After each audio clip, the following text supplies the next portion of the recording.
The gunshot echoed across the cracked concrete. Two small girls dropped to the ground, tennis rackets clattering beside them. Their father didn't flinch. He just waited, counted to 10. Then said, "Get up, we're not finished." What happened on those broken courts in Compton didn't just build two tennis champions. It proved that greatness isn't born in privilege, it's forged in the places that try to break you. Compton, California, a city with a reputation.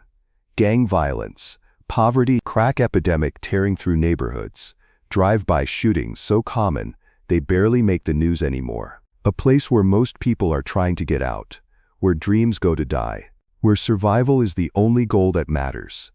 This is where Richard Williams decided to build tennis champions. Not in the country clubs of Beverly Hills, not in the manicured academies of Florida, not in any of the traditional pathways that produce tennis stars. In Compton, on public courts so broken that the city had stopped maintaining them. In a neighborhood where carrying a tennis racket made you a target for mockery at best, violence at worst. East Compton Park. The courts sit empty most days, chain-link fence rusted and sagging, concrete surface cracked in 1,000 places, weeds pushing through. The net barely hangs on, torn in multiple spots.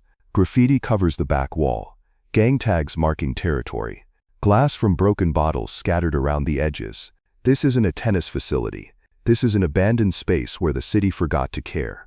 But every morning at 6 a.m., Richard Williams arrives with his daughters. Venus is 10 years old, Serena is 9.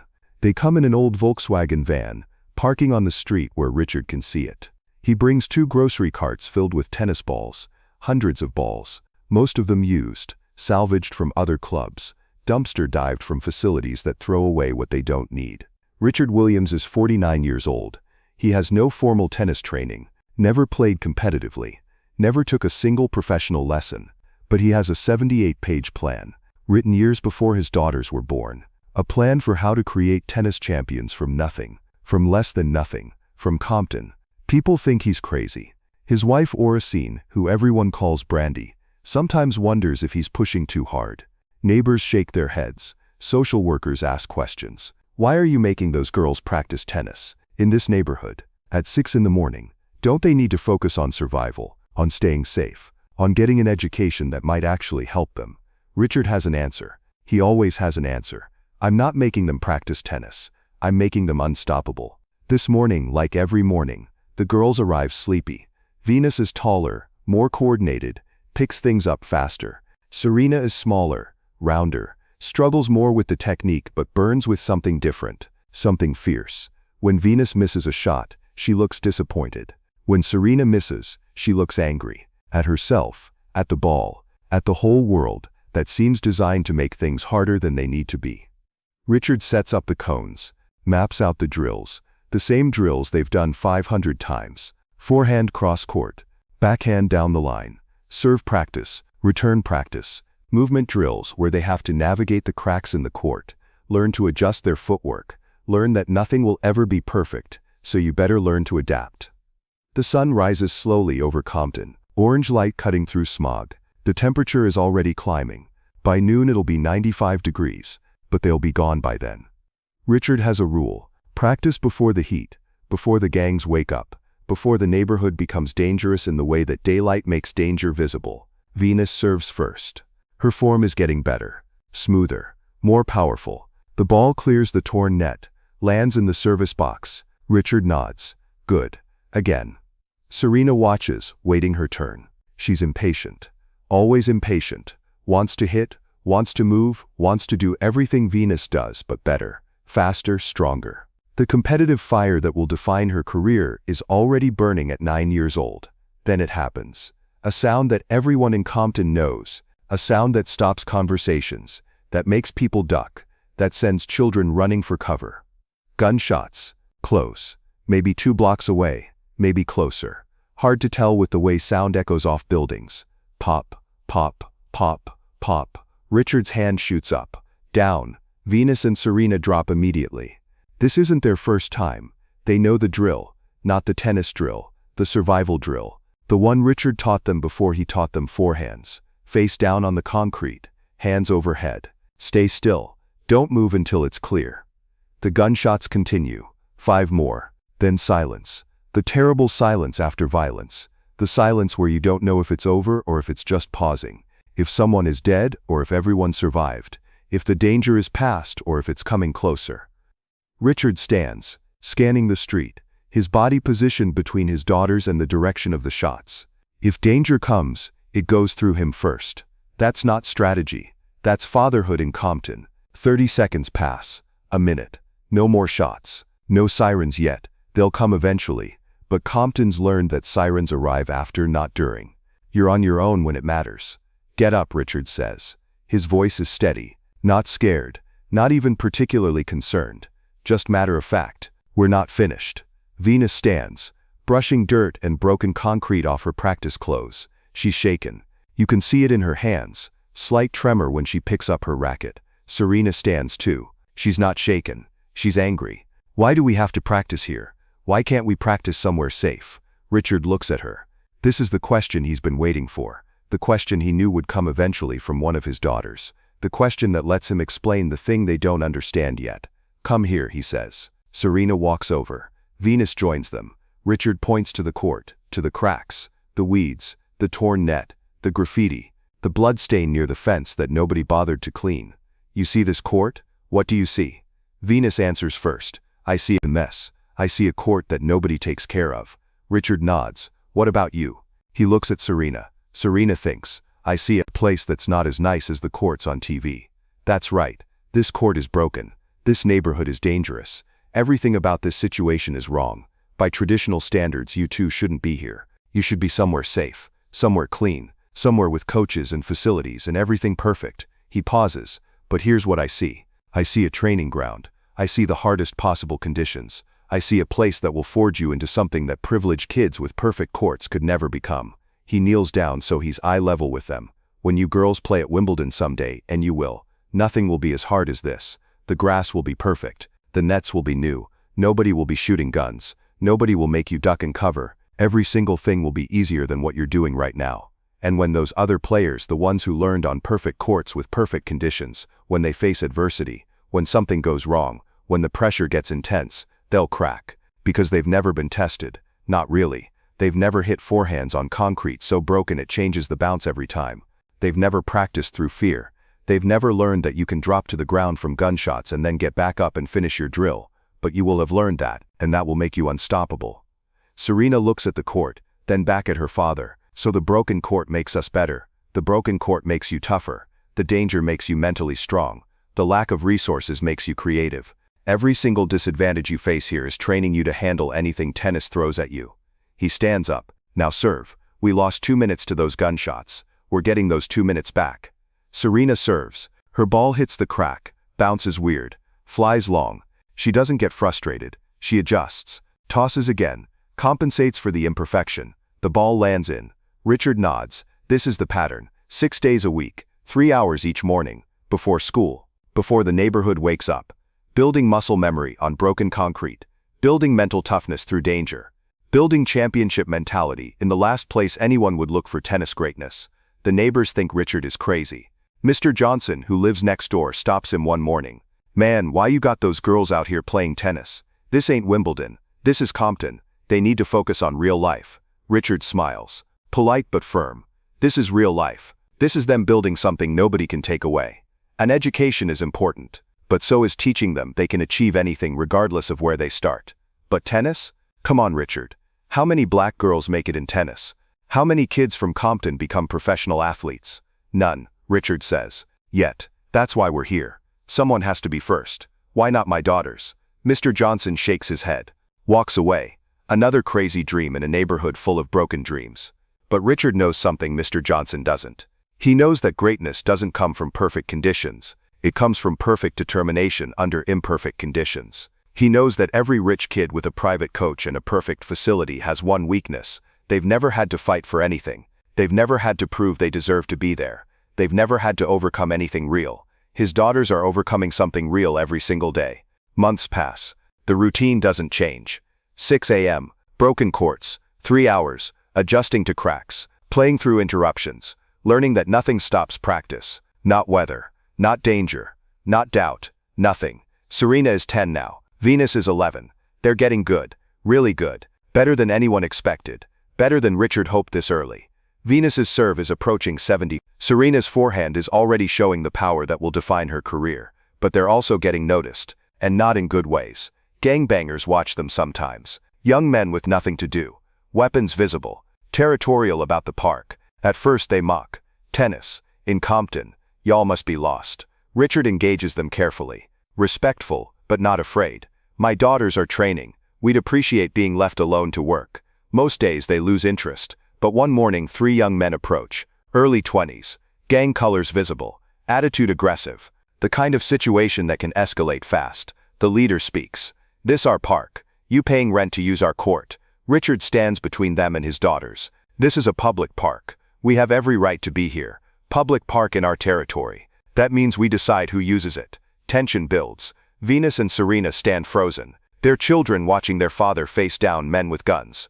Richard doesn't move. Doesn't show fear. Just stands there with quiet dignity. My daughters are working. Training. Trying to build something. Same way you're trying to build something. I respect what you do. I ask that you respect what we do. The leader stares at Richard. Long silence. Calculating. Then something unexpected happens. He laughs. Not mockingly. Almost admiringly. Man, you got heart. Bringing your kids out here every day. Building something in Compton. That's real. He looks at Venus and Serena. Y'all gonna be good. Serena speaks up. Voice small but steady. We're gonna be the best. The leader smiles. All right then. Respect. He looks at his crew. These people training. We leave them alone. He looks back at Richard. But yo, you watch yourself. Not everyone gonna be as understanding as us. They walk away. Richard exhales slowly.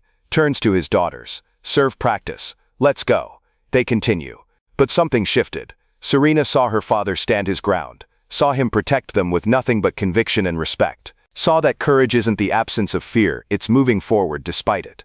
That lesson sticks deeper than any tennis technique. Years pass. The broken courts remain their training ground. Other opportunities arise. Tennis academies in Florida offer scholarships. Free training with top coaches. Perfect facilities. Everything Richard's plan said they needed.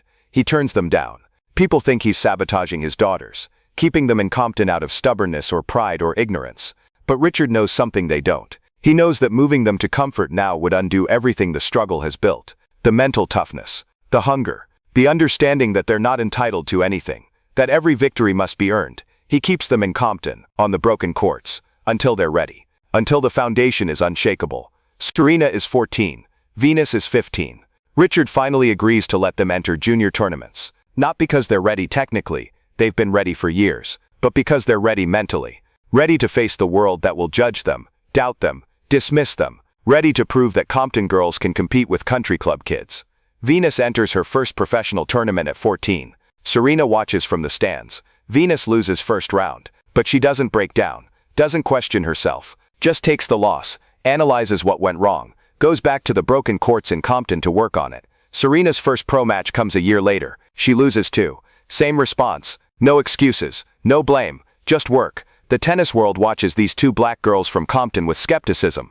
They don't fit the mold. Don't come from the academy system. Don't have the traditional pedigree. Their technique is unconventional. Their power is unusual. Everything about them challenges how tennis thinks champions are made. But they keep winning. Slowly at first. Then faster. Then unstoppably. Serena wins the US Open at 17. Her first Grand Slam. The breakthrough everyone said would never come for a girl from Compton.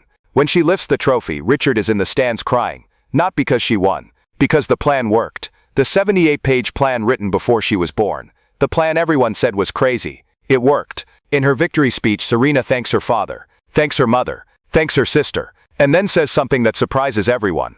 I want to thank Compton. I want to thank the broken courts where we learned to play. Because those courts taught me something perfect courts never could. They taught me that conditions don't determine outcomes. That you can build greatness anywhere if you're willing to work hard enough. That where you start doesn't define where you finish. The tennis world doesn't fully understand. How could they? They've never practiced through gunshots. Never adjusted their game to accommodate cracks in the concrete. Never had to prove they deserved to be somewhere every single day. But Compton understands. The neighborhood that watched 2 little girls practice before dawn for years. That thought Richard Williams was crazy. That couldn't imagine tennis championships coming from their streets. They understand. And they celebrate. Because Serena and Venus didn't escape Compton. They elevated. showed what's possible even in places the world has written off. 25 years after those first practices, the city of Compton decides to renovate East Compton Park. They're resurfacing the courts, fixing the cracks, installing new nets, making it beautiful. They invite Serena and Venus to the dedication ceremony. Both sisters come home. Serena is now a 23-time Grand Slam champion. Venus has 7 Grand Slams. Together they've revolutionized tennis, changed the sport forever, proven that power and athleticism belong in women's tennis, opened doors for the next generation. They stand on the newly resurfaced court, smooth, perfect, everything the old court wasn't. Venus runs her hand over the new surface. It's so different. Serena nods. I miss the cracks. They laugh, but it's true. Something about the struggle made them who they are. Something about the imperfection forged their perfection. Young kids from the neighborhood gather around, mostly black and brown children. Children who see themselves in the Williams sisters, who now believe tennis isn't just for rich white kids from country clubs, who understand that Compton can produce champions. Serena addresses them. This court used to be broken, full of cracks, dangerous. People told my dad he was crazy for bringing us here, but he knew something they didn't. He knew that the hardest conditions create the strongest people. She looks at Venus, then back at the kids. You're going to face people who doubt you, who say you don't belong, who tell you that champions don't come from neighborhoods like this. They're wrong.